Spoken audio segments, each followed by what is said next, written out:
ആദ്യം നമുക്കൊരു ഹെലികോപ്റ്റർ യാത്രയിലേക്ക് കടക്കാം.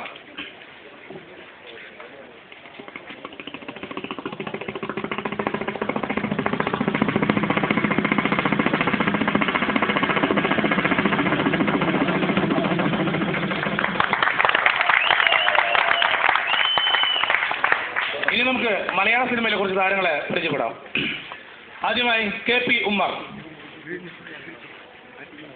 16 കൊല്ലമായി അക്കരകാവരി ഉത്സവം തുടങ്ങിയിട്ട് ഒപ്പനിക്കാലം അത്രയും ഇടം കണ്ണുകൊണ്ട് കണ്ടു കണിമംഗലത്തിന്റെ നാശം. എടവ് ജഗന്നാഥ ഇറങ്ങി വേട. ഇതുപോലെ തന്നെ 6 നമ്പറല്ലേ മറ്റു ഇതേ കഥാപാത്രം വിവരിക്കുകയാണ് ജോസ് പ്രകാശ്.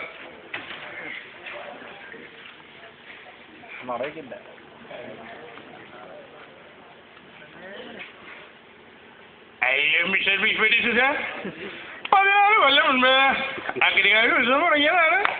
അപ്പനിക്കാലം അത്രയും ഇടം കണ്ടുകൊണ്ട് കണ്ടു കണിമംഗലത്തിന്റെ നാശം. കണിമംഗലം നിലം പൊത്തണം. അതിന്റെ അടിത്തറ വേണ്ടി എന്റെ മുതൽ കുഞ്ഞുങ്ങൾക്ക് നീരാടാൻ കൊടുക്കണം. അടുത്ത് ശബ്ദം കൊണ്ട് ഗാംഭീര്യമുള്ളവൻ ജനാർദ്ദനൻ. അദ്ദേഹത്തെയും ഞാൻ ഈ വേദിയിലേക്ക് വരുത്തുകയാണ്. ഓ നീ പൊന്നല്ല തങ്കമല്ലേ തനി തങ്കം.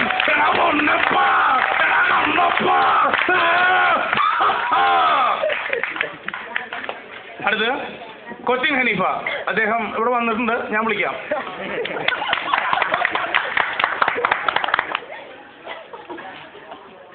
പിള്ളേരെ കടികാർത്ത് പറഞ്ഞല്ല വേറെ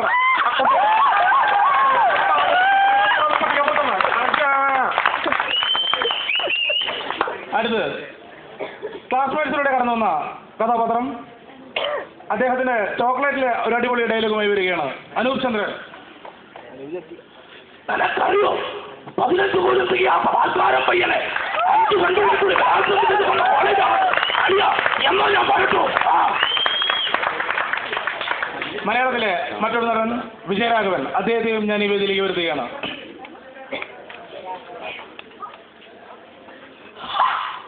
കാട്ടുകാരിപ്പോ വെടിമരുന്ന് ഒഴുക്ക ഒക്കെ വലിയ കുളികളാ. ഞാൻ പറഞ്ഞു പോടാ പുല്ല പറഞ്ഞു കൊല്ലണ്ട.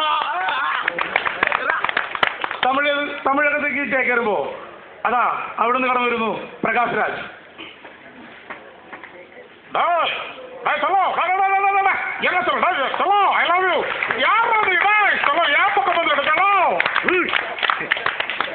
അടുത്ത്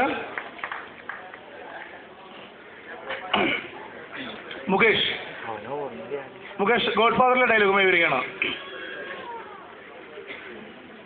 ഡേ മാലു നില്ല് പുല്ല് മായൻകുട്ടി അവള് പറയണേ ഐ ലവ് യു എന്ന്.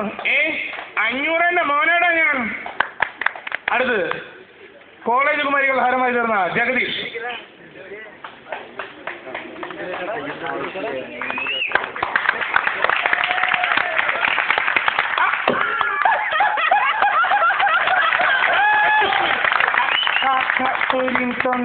ചേച്ചി കാര്യമായിട്ട് പറഞ്ഞാണ് എനിക്കിത് താങ്ങിയതാണ്.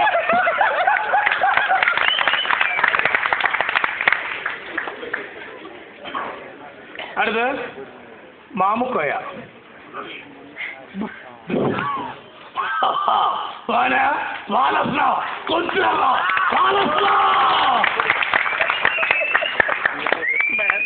മുരളീധരൻ.